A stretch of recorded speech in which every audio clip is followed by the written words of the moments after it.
The wind howled through the forest, a bone-chilling cry that echoed in the ears of those who dared wander too far from the safety of the village.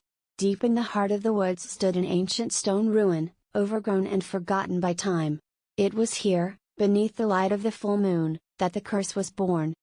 Elena couldn't stop trembling as she ran through the dense forest. Sweat and tears mingled on her face, though the night air was cold. Her heart pounded violently against her ribs, each footstep feeling like a drumbeat calling the beast to her. She had ignored the warnings. The villagers had told her the stories, passed down for generations, but she never believed them. It was just folklore, something to scare children and keep them close at night. Now, she knew the truth. Behind her, the creature was gaining. She could hear it, its heavy breathing, the snapping of branches, the low growl that seemed to vibrate through the very earth. Desperate, Elena darted toward a clearing, the ancient ruin in sight. She had to reach it. The stone circle was the only place of safety, the only hope of breaking the curse. The full moon shone brightly overhead, its light casting long shadows across the forest floor. But the moon had always been her enemy, ever since that night when her life had changed forever. 5 years ago, Elena had come to the ruins out of curiosity, a foolish adventure spurred by youth and arrogance. She didn't know then what she was awakening. 5 years. 5 cursed years. It was a night much like this one, crisp and cold, the moon full and high. She had been exploring the ruin, intrigued by the strange symbols carved into the stone. There had been rumors of dark magic, sacrifices, and ancient rituals performed to appease the spirits of the forest. She thought it was all nonsense, a tale to keep intruders away. But she had found something, a dagger, its blade old but sharp, lying atop a stone altar. Compelled by some unseen force, she reached for it, her fingers wrapping around the hilt. And then, the whispers began. They came from all directions, a language she couldn't understand, but the meaning was clear: release us. A chill had run down her spine, but she didn't let go. The moon, shining through the broken roof, seemed to focus on her. And that's when she saw him, standing at the edge of the clearing, watching her with eyes that glowed a sickly yellow. The beast. His body was monstrous, half human, half wolf, his face twisted in a snarl of hunger and rage. Elena had been frozen in place, unable to scream, unable to move, as he lunged toward her. The dagger in her hand flared with an eerie light, and the beast stopped short, its growl rumbling in the night air. "You've taken the curse, girl," he had said, his voice like gravel scraping over rock. "Now you will bear the burden."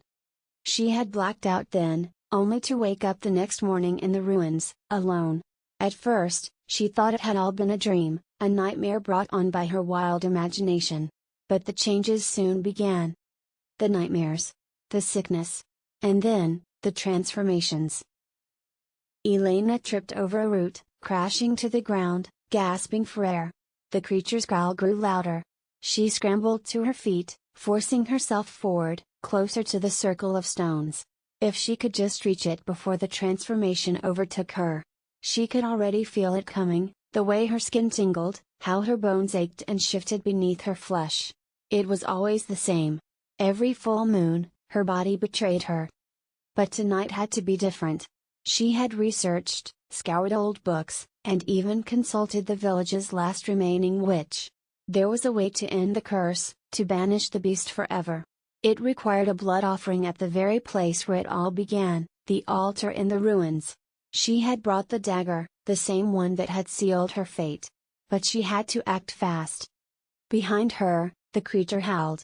It was so close now, she could almost feel its hot breath on her neck. Her muscles spasmed as the curse fought to take control.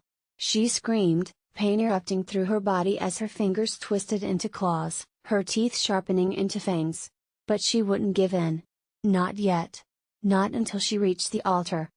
The stones of the ruin loomed ahead, ancient and foreboding. She stumbled inside, collapsing against the altar.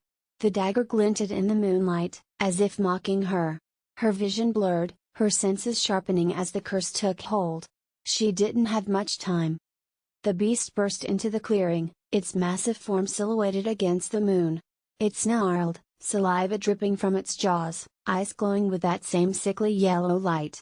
But Elena wasn't afraid anymore. She was done running. With a scream of defiance, she plunged the dagger into her palm, letting her blood spill onto the stone altar. The ruins trembled, the symbols etched into the stone flaring to life, glowing a deep crimson. The beast roared in fury, charging toward her, but it was too late. The ground beneath the ruin cracked open, the air thick with the smell of sulfur and ash. A vortex of shadows and smoke swirled around the altar, pulling at the beast, dragging it back into the darkness from which it came. It howled, clawing at the earth, trying to resist, but the power was too great. Elena collapsed to the ground, her strength leaving her as the curse was ripped from her body. The pain was unbearable, her bones snapping back into place, her claws retracting into fingers. She was human again.